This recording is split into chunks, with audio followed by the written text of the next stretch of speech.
Hello दोस्तों, कैसे हैं आप सभी लोग।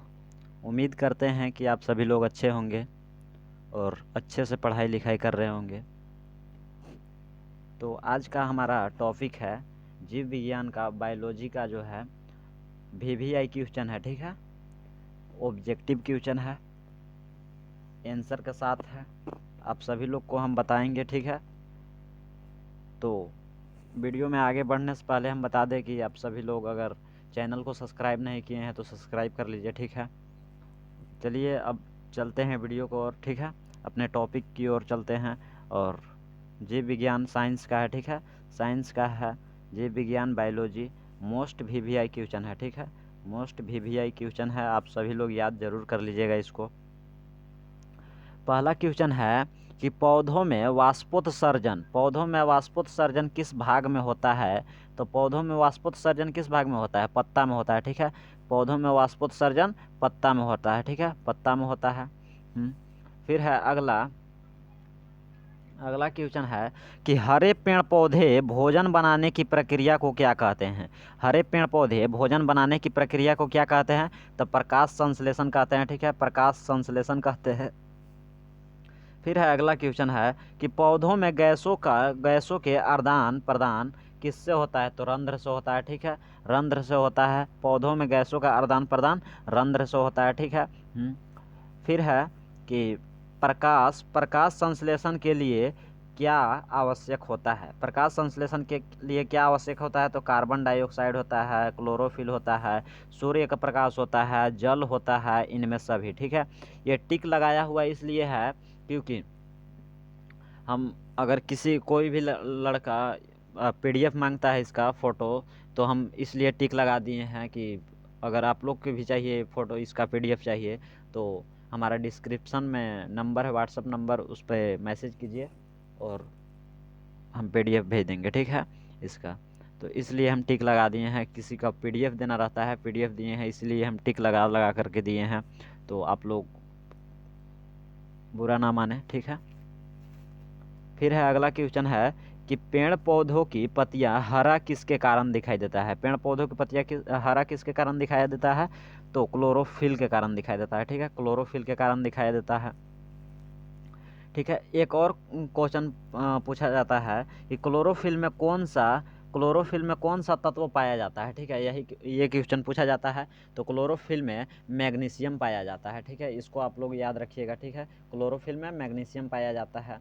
ठीक है, और जिस जिस क्वेश्चन में वीवीआई लगा हुआ है उसको आप लोग एकदम याद रखिएगा। ठीक है, क्योंकि वो क्वेश्चन पूछेगा ही पूछेगा।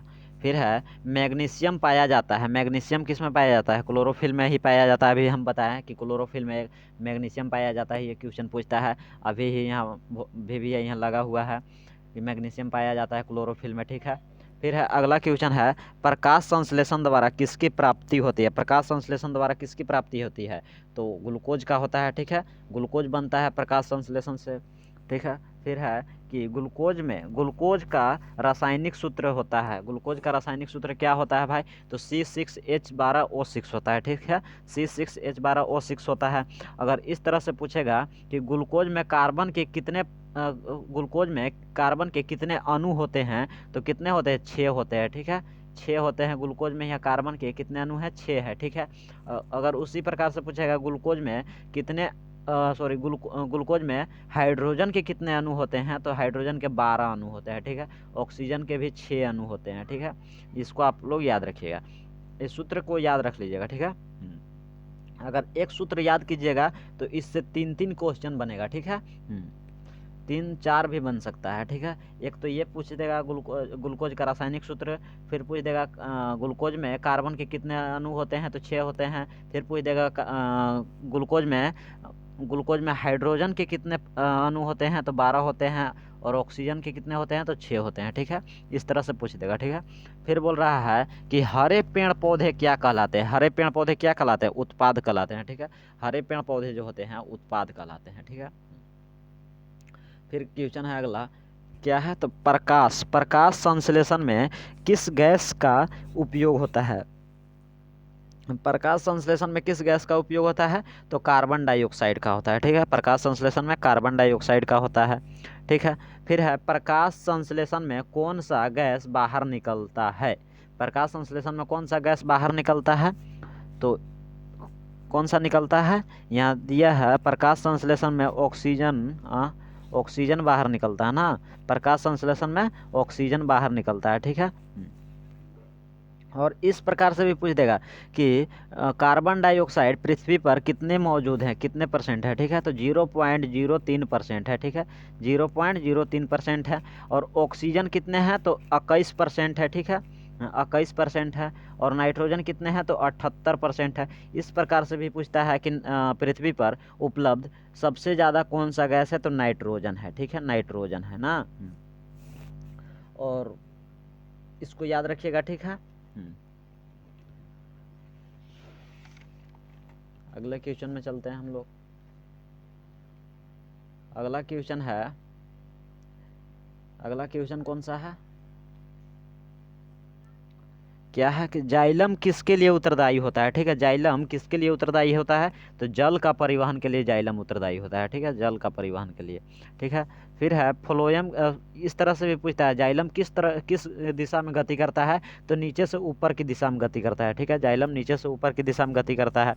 फिर है फ्लोएम किसके लिए उत्तरदायी होता है? फ्लोएम जो होता है किसके लिए उत्तरदायी होता है? तो भोजन के लिए उत्तरदायी होता है, ठीक है। भोजन के ढोने के लिए परिवहन करता है, ठीक है। भोजन भोजन ही ढोता है, ठीक है। और ये इस तरह से पूछेगा कि भोजन किस तरफ गति करता है? तो ये सभी तरफ गति करता है, ठीक है। यहाँ हम लिख भी दिए हैं कि फ्लोएम जो है सभी तरफ गति करते हैं, ठीक है। फिर है यहाँ क्या क्वेश्चन है? अगला है मनुष्य में वृक्क एक तंत्र का भाग होता है जो संबंधित होता है। कौन सा संबंधित होता है? तो उत्सर्जन से होता है, ठीक है। यहाँ उत्सर्जन है, तो उत्सर्जन से वृक्क संबंधित होता है, ठीक है। और एक और है VVI क्वेश्चन है, आप लोग देख रहे होंगे कि फूल में नर प्रजनन अंग कौन सा होता है? फूल में नर प्रजनन अंग कौन सा होता है? तो पुंकेसर होता है, ठीक है। पुंकेसर होता है ना। फिर है अगला क्वेश्चन है कि अंडाणु का निषेचन होता है। अंडाणु का निषेचन कहाँ होता है? फॉलोपियन नलिका में, ठीक है। अंडाणु का निषेचन फॉलोपियन नलिका में होता है, ठीक है। एक और है, मतलब क्वेश्चन है, आप लोग को नहीं दिख रहा होगा, हम दिखाते हैं। पूछ रहा है पराग कोष में होता है, पराग कोष में कौन सा होता है, क्या होता है? तो पराग कण होता है, ठीक है। पराग कोष में पराग कण होता है, ठीक है। यहाँ है पराग कोष में पराग कण होता है, ठीक है। हाँ, फिर है क्वेश्चन है कि कृत्रिम वृक्क किन अवशिष्ट उत्पादनों को रुधिर से अपोहन द्वारा पृथक करता है? तो नाइट्रोजन करता है, ठीक है। नाइट्रोजन। फिर है अगला क्वेश्चन है, VVI इसमें लगा हुआ है, आप लोग इसको याद रखिएगा, ठीक है। पूछ रहा है मानव का प्रकुंचन दाब कितना होता है? मानव का प्रकुंचन दाब कितना होता है? तो 120/120 mmHg होता है, ठीक है। 120 mmHg होता है।